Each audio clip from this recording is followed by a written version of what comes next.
Hey, what's up guys, it is your boy Waffle, and I talk all things hockey. Today I'm going to be comparing the Pittsburgh Penguins versus the Edmonton Oilers. So I posted a short the other day and there was a huge debate between the Oilers and the Penguins. I rated the Penguins higher than the Oilers and there was a lot of debates. So I'm going to go through this and show straight facts because obviously I'm a Penguins fan, so I don't want to be biased. I'm going to be showing you the facts to see who is better, the Penguins or the Oilers. Make sure to drop a like, comment down below if you guys do enjoy it all. Make sure to let me know some ideas for me to do in the future. NHL 22, 23, anything. All right, so we are on Cap Friendly here. It is an elite website if you want to look at anything hockey. It is nasty. So let me look here at the Oilers. So I'm going to be comparing top six forwards, bottom six, forward core in general, but that's just, you'll see that easy. Defense, goalies. Yeah. So first I'm going to go over the Oilers forwards. So obviously the top six. You have Connor McDavid and Leon Draisaitl. Those are the two best players amongst these teams. So they have that advantage. But look at this first line. So they have Zach Hyman, who did really good last season. Connor McDavid, obviously insane. Then Evander Kane, who obviously played only 43 games, but still put up 39 points, which is very, very good. So that is a very good, respectable first line. Let's look at the Penguins' first line here. You have Sidney Crosby, obviously still over a point per game at 36 years old, which is absolutely nuts. He's not in his prime like McDavid is. So that's just that. Ryan Rust, basically 60 points in 60 games, so point per game. And Jake Getzel, 84 points in 76 games, so over a point per game. So that's two people on the first line, over a point per game. Then if you look at the Oilers, it's only one with McDavid. And Kane is close.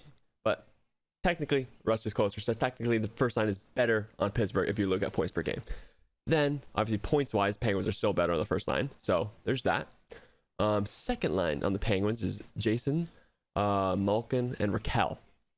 Jason didn't have a good year last year, but he was hurt. So it's whatever. Same with Gino. 41 games played, but 42 points. So over a point per game.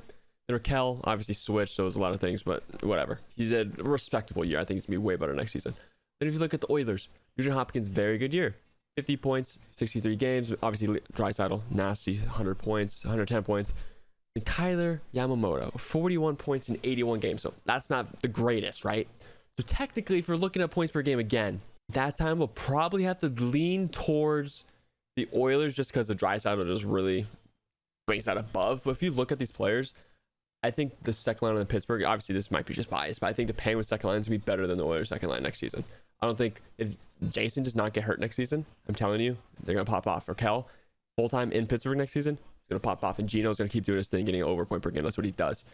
And Draisaitl obviously is going to pop off. Kyler Yamamoto, he's getting better every year, so honestly he might do even better.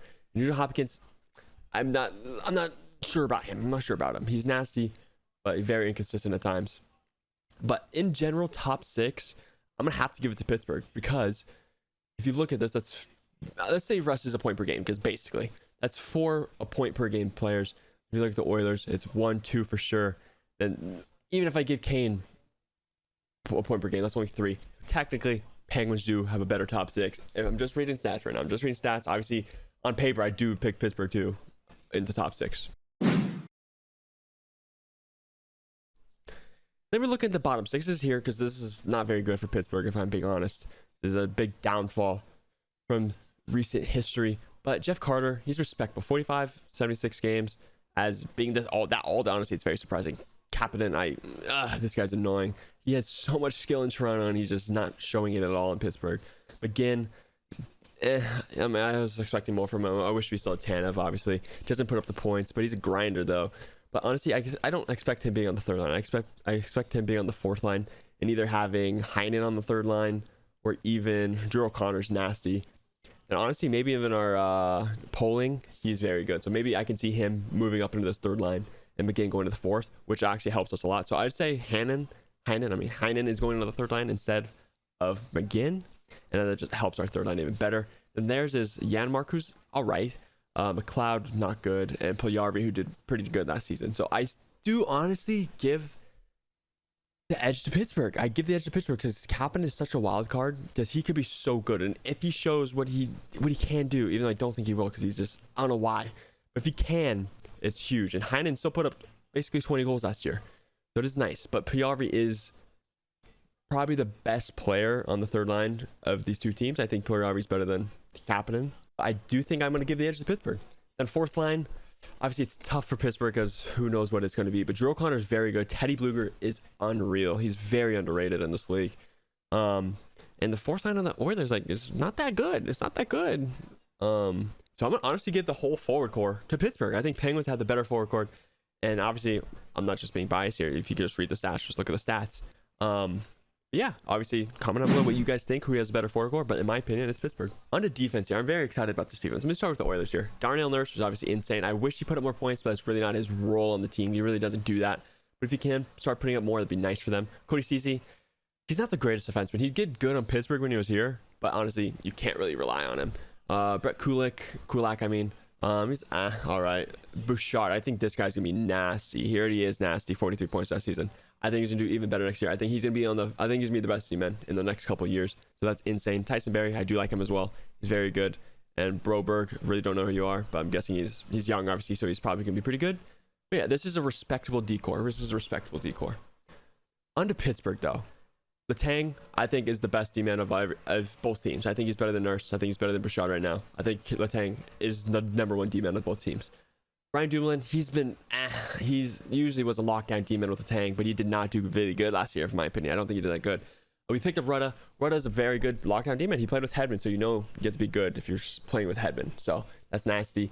Petrie, he doesn't put up the points, but he's a good defenseman. He's been on a booty team on Montreal, so you really don't know how he's gonna do on actually a very good team in Pittsburgh. So we'll see. Pettersson is not good. I hope he gets traded. His contract's huge. I'm hoping he gets traded. And Ruhwedel is honestly just a very good lockdown D-man. But what's not on this list right now is we have Pierre-Olivier Joseph, who's absolutely nasty, is gonna get NHL time this season, and Ty Smith, who we traded for Marino. I think these two are playing next season. So I think either Ruhwedel's not playing, Pettersson's traded. I don't know. Our D-men are very good. Honestly, I'm not even. This might just be biased, but our D-men are better than yours. It is what it is. Obviously, comment down below what you guys think, but I think Penguins get the better decor. Onto the goalies, because this is very interesting. Both goalies are question marks at times. Jack Campbell, they picked up $5 million. He did good last season. He did good last year. He had 2.64 goals against average and a .914 save percentage. And if you're just looking up stats, Tristan Jarry, 2.42 goals against average and .919 save percentage. So technically, Jarry had a better season. They both were all-stars, which is nice. So both good goalies. But technically, off of stats, Jarry had a better year and is the better goalie. Campbell's good. Obviously, Tristan Jarry was hurt in the playoffs, so we can't base his playoffs performance from last season. Obviously, previous years it was not great. Jack Campbell had a pretty good playoffs. I think he did good. Obviously, lost in Game 7 of the Lightning. But who is more of a question mark in my opinion? I think Campbell's more question mark. He's a very good goalie, but he needs that defense around him. I think the Toronto defense is honestly better than Oilers as well. So I think he has a worse defense in front of him. But I still think they'll obviously win games. They're going to make playoffs. It is what it is. They're going to. But I think Jarry's better. And if you look at whole goalie depth, DeSmith is better than Skinner any day. So we have a better goalie duo technically because DeSmith is actually a very solid goalie. So I think our goalies are better. Like, am I just biased right now? We have better stats. Our backup goalie has better stats. Like, I don't know. Honestly, the Penguins have a better team on paper. Obviously, paper doesn't mean anything, but on paper and through the stats of last season, Penguins have a better team. But obviously, the Oilers are in an easier division. Obviously, it's not a knock, but look at the division. Ducks aren't doing anything next year. Flames are good next year. Oilers are good next year. Kings are pretty good next year. Sharks are booty. Kraken got better, but not great. Vancouver are underdogs, in my opinion. They have a chance. Vegas are in full shambles, but their team's good. But goalies are trash, so who knows what they're going to do. So they're honestly fighting for the Flames in the first for the Pacific, so that's pretty easy for them. But if you look at the Metro, you have Carolina, who's nasty. Blue Jackets, who keep getting better and better with Gaudreau.